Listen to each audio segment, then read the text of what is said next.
Ok.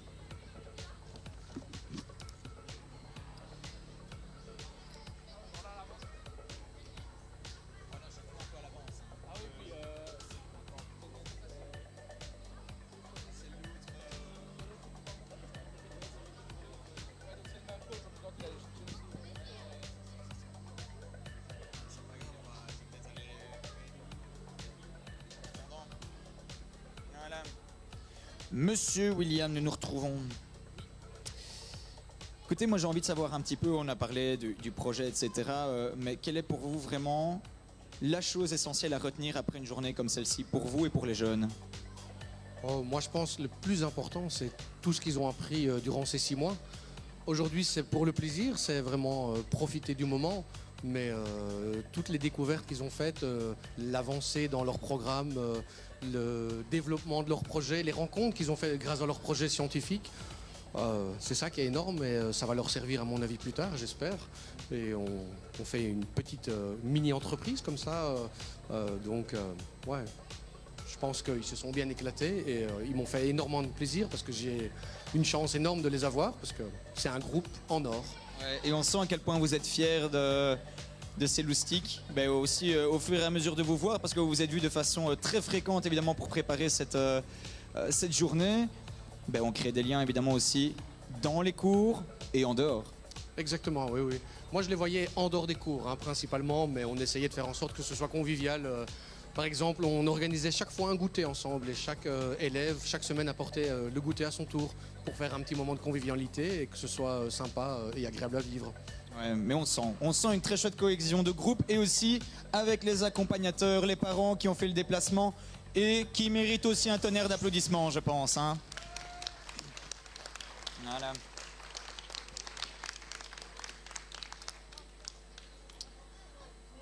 Parlons quand même encore un tout petit peu de la compétition. On est là pour ça, hein. Quand même, oui. Bon, vous nous aviez fait une première performance à 280 points. Et puis vous êtes monté à 295 points.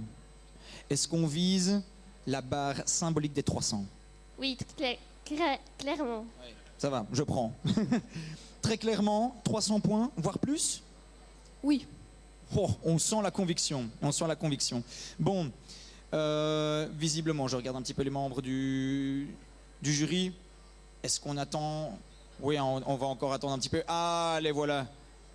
Better late than never, comme on dit en anglais. Ouais. Ah, c'est bien, on fait de l'immersion, je vous dis. Des équipes anglophones, c'est chouette. C'est le Philippe.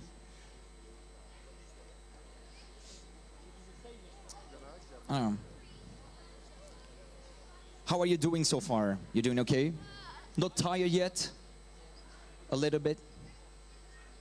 So, what's the objective for this last round? Just try to get more. We already have 170, so even if we mess up, that doesn't matter. Yeah, 170, that's more than correct. Perhaps now 200? 200?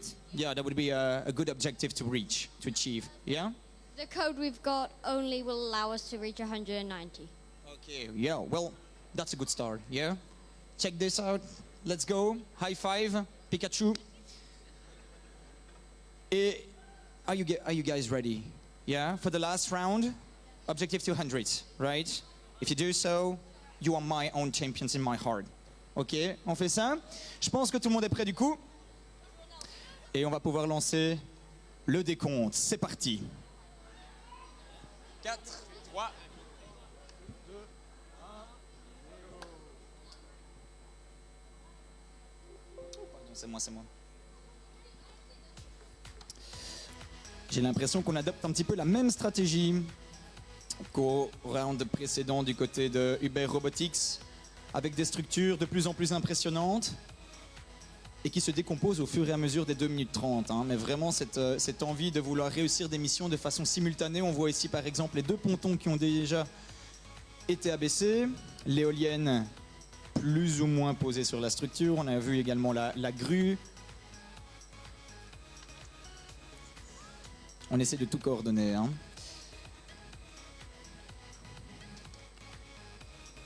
Alors que du côté de Tervuren, Ils ont déjà rempli la mission du conteneur vide qu'ils ont réussi du coup à sortir de la zone pour pouvoir manipuler. Changement de structure également. Mission réussie également du côté d'Uber Robotics qui vient de convertir son moteur thermique en moteur électrique. On va faire décoller l'avion. Ah non, presque. Ça se joue à pas grand chose. Hein. Est-ce qu'ils vont tenter le cargo? Le cargo qui est bloqué par l'aileron de l'avion. Oui. Ce ne sera pas suffisant. On sent que ça se joue vraiment à très peu de choses. Hein. Allez, encore un petit peu d'encouragement du côté d'Uber Robotics. Je pense qu'ils en ont besoin là. Hein. Et également du côté de Tervuren, on peut les encourager aussi, qu'on parle anglais ou français. Tout le monde comprend les applaudissements. Hein. Voilà, il vous reste un petit peu moins d'une minute.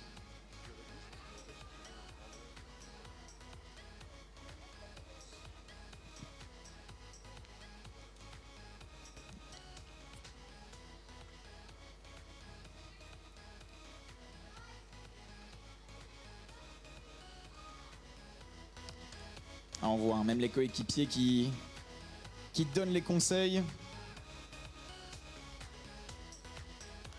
Visiblement, ils vont tenter quand même d'encore livrer un dernier conteneur dans la zone. Il reste moins de 20 secondes. 15 seconds left. Et attention. 6, 5, 4, 3, 2, 1. Terminé. On peut applaudir les deux équipes.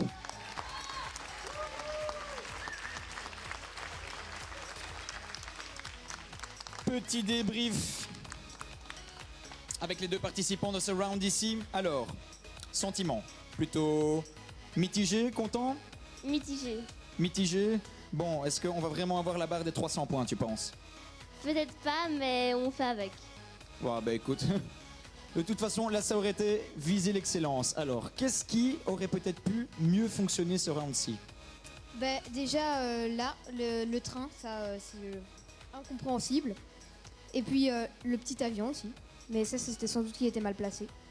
Ouais, mais c'est l'avion qui était mal placé. Hein. Oui, évidemment, évidemment. Oui, L'attachement qui était mal placé. oui, c'est ça. Ça s'est joué de toute façon à très peu de choses. Mais à chaque fois, déjà au round précédent, c'était intéressant de voir les structures qui avaient été élaborées dès le départ et qui se décomposent au fur et à mesure.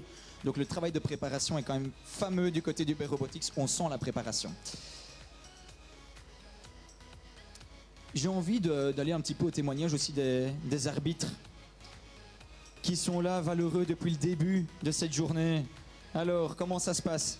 Ah, super bien, on est vraiment content. On voit du beau travail, beaucoup d'investissement, donc on est vraiment content. Est-ce que les équipes font preuve, et c'est important aussi de le souligner, de fair play? Ah oui, clairement, franchement, ça se voit. Hein. C'est vraiment chouette, c'est chouette à voir. Oui, parce que plus que dans un sport traditionnel, j'ai l'impression qu'on est énormément dans l'échange, la concertation, la discussion avec les équipes comme on voit ici. Oui, c'est clair, et puis il y a même un jury hein, qui mesure, entre guillemets, ces valeurs fondamentales. Donc oui, ça se voit bien. Et ça demande aussi pas mal de formation, de préparation d'être arbitre, parce qu'il faut quand même se familiariser avec toutes les règles. J'ai l'impression que c'est assez complexe. Oui, tout à fait. Bah, disons que nous, on a nos propres séances de coaching. Donc voilà, c'est de la lecture, des règlements et tout ça, mais ça se passe bien et c'est chouette. Et vous, à titre personnel, c'est la première fois que vous participez en tant qu'arbitre à une édition de Make It? Non, c'est pas la première fois. On fait ça déjà depuis quelques années, donc ça va, on est rodé. Et content que ce soit de nouveau en présentiel aussi, hein, je suppose. Ah, c'est clair. On l'a fait l'année passée en distanciel. C'est pas la même chose, mais bon, voilà, c'était chouette quand même. Oui, absolument. Ben voilà, je pense que le corps arbitral mérite lui aussi de beaux applaudissements hein, pour tout le travail fourni. Alors, regardons un petit peu où nous en sommes au niveau des points. Le suspense est à son comble. Est-ce que Uber Robotics va encore dépasser toutes les attentes? La barre était déjà placée très très haute. Hein. Je ne divulgue rien encore.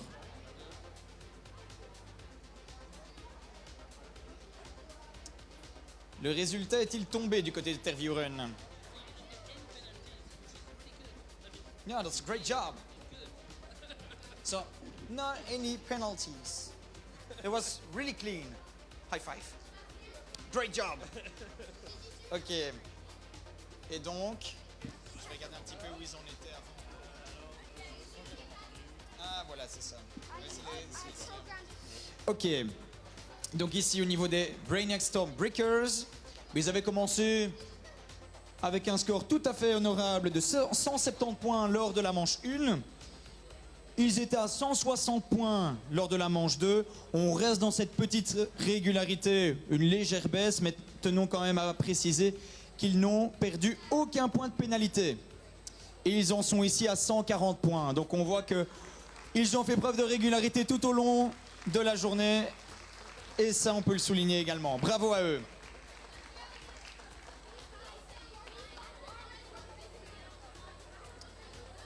Alors que ça discute encore du côté de Uber Robotics. Bon, pendant ce temps-là, je vais déjà annoncer les prochains participants qui peuvent venir nous rejoindre à l'îlot B. Alors, il s'agit de l'équipe de Namur, les Cargo Music Team, qui occuperont la table A. Et nous avons à la table B de l'îlot B l'équipe des Pandas Rouges de Rochefort. La belle surprise de la journée, hein, Michael, on peut le dire, hein, pour leur première participation. Ils dépassent toutes les attentes en ayant atteint les deux fois 205 points et puis 235 points.